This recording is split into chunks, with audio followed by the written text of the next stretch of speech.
Hallelujah, purihin ang Panginoon sa gabing ito. At mapalad po tayo dahil narito na naman po tayo sa harapan ng Panginoon. Nakatapos po akong magnilay ng salita ng Panginoong Hesus sa ikalawang Korinto, Kabanata 5, 17, 18. Palad po ang sinumang nakabahagi ng salita ng iyon na ating Panginoong Hesus. Ngayon po ay dadako na naman po tayo sa panalangin, pagtanggap at pagsumamo sa ating dakilang Panginoong Hesus na siyang nagpamalas ng tunay nating kaligtasan na siya ating nasumpungan sa ating buhay. Kaya sa mga oras na ito, kapit lang po at tiwala sa Panginoon at patuloy na makiisa at makibahagi sa ating panalangin at pasasalamat na ating naranasan at nasumpungan. Anumang pagpapala ang na-achieve nyo, ay malit man yan o malaki, marapat po tayong magbalik ng papuri at pasalamat sa ating Panginoon. Dahil siya ang the best na nagbigay ng liwanag at tanglaw upang maranasan at masumpungan natin ang mga biyaya at pagpapalang ating naranasan sa ating buhay. Comment po natin lagi kay Lord ang lahat ng bagay na ito. Dahil kung ang ating po ipagkakatiwala sa Kanya ang lahat ng bagay na ito, ay tunay na natanggap natin ang tunay na regalong nagmumula sa Kanya. Hindi mo man yun ma-achieve ngayon, darating at darating yun para sa atin.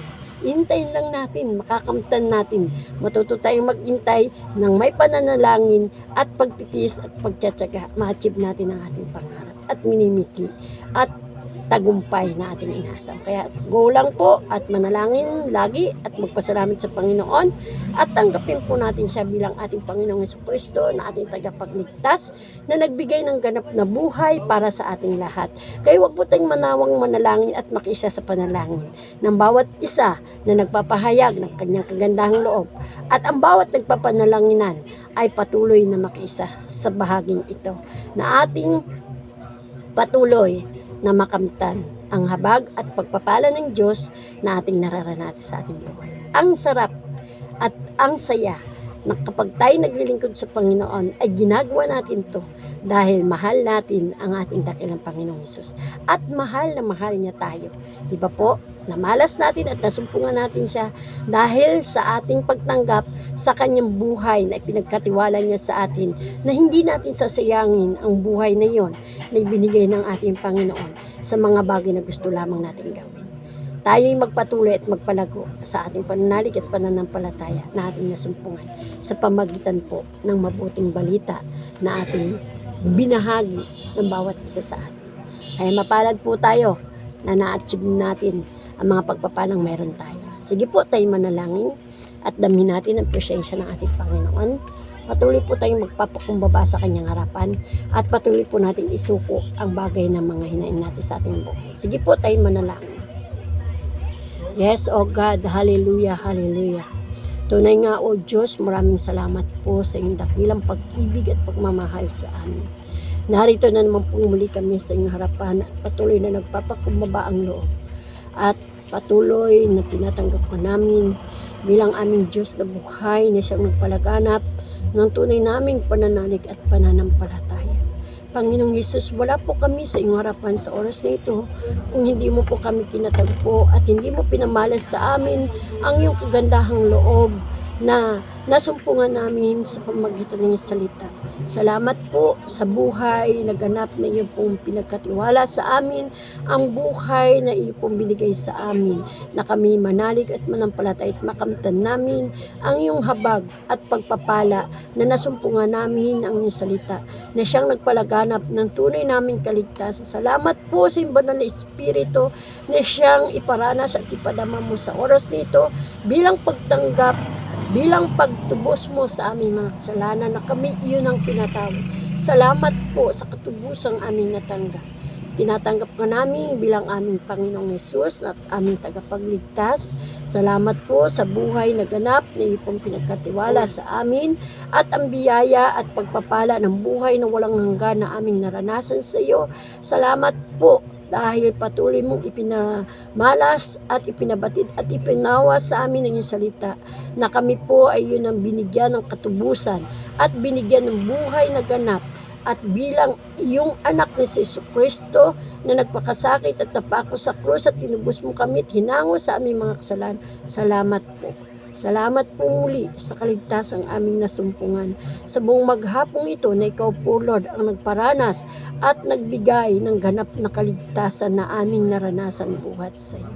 Panginoong Hesus, sa oras nito, ikaw po ang siyang kumilos sa buong mundo sa aming ginagalawan. At ang aming punong presidente, ingatan mo po at maging ang kanyang mga staff, mga kanyang vice president, lahat po, Lord, ng kanyang mga kasamahan, Lord. Pagpalain niyo po at ingatan, iligtas, ilisa sakit at karamdaman. Lord, ang mga sundalo, mga pulis, mga gwardiya, Lord, pagpalain niyo po at ingatan, iligtas ang mga guro. Pagpalain niyo po at ingatan, iligtas, ilisa sakit at karamdaman. Ikaw, Lord, ang magpamalas ng tunay na kaligtasan na masumpungan nila ang iyong mabuting balita na siyang magpalaganap ng tunay na kaligtasan. Pagpalain niyo rin po ang aming punong barangay na si Kapitana Josefina Policarpio, maging ang buong niyang sambahayan. Lord, ikaw, Lord, ang magbigay ng tunay na pagliligtas sa kanyang buhay at paging ganapin mo po ang angking karunungan na kanyang namalas at nasumpungan bilang iyong lingkod na ginagamit mo rin po sa iyong ubasan, ay iyo pong palawakin ang kanyang kaalaman na maging kagamit-gamit din po siya bilang iyong mga anak. Na sinabi mo nga po, walang reliyon na maliligtas.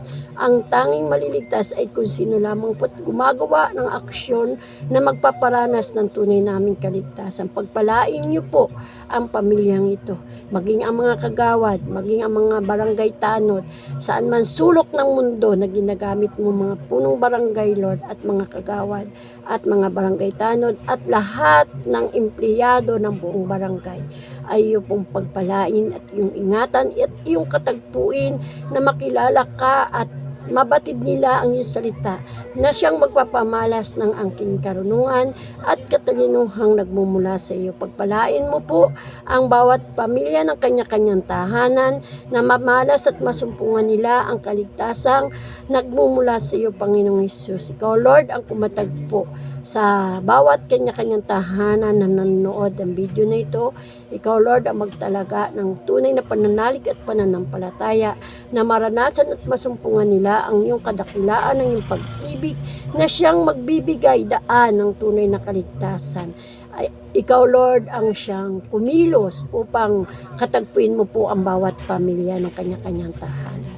Salamat po sa buhay ng aking mga anak at ng aking mister, ng aking apo, ng aking manugang at pamilya ng manugang ko na ma-achieve nila ang iyong kagandahang loob ng kaligtasan ng kanilang masumpungan at maranasan at mahayag ka sa bawat tahanan ng kanya-kanyang tahanan.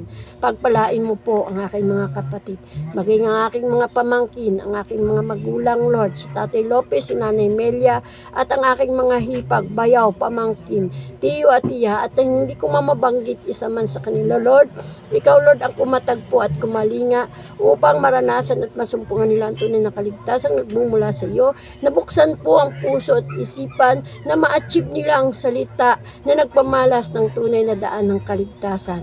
Lord, anuman po ang na-achieve nilang pagpapalang nagbubuhat sa iyo, ay makita ka at mahayag ka sa kanilang buhay, na anuman pong narating nilang tagumpay, ay maalala ka po nila, na ikaw ang nagpamalas ng tagumpay na meron sila, at makita at mahayag ka sa kanilang buhay, na ang kapahayagan mo lamang po ang kanilang makita rin, Lord, kung gaano mo po sila kamahal, Lord, na mamalas nila at masumpungan ang kadakilaan ng iyong pag-ibig at ang biyayang kanilang nasumpungan buhat sa iyo. Salamat po, Panginoong Hesus, na na-achieve nila ang pagpapalang kanilang narating. Lord, pagpalain mo po ang aming pastor na sa kabila ng kanyang pagka-aksidente, Panginoong Hesus, panumbalikin niyo po ang kanyang lakas. Salamat po sa kaligtasan kanyang naranasan, na si Pastor Buddy hindi mo pinabayaang lubusang mapahamak.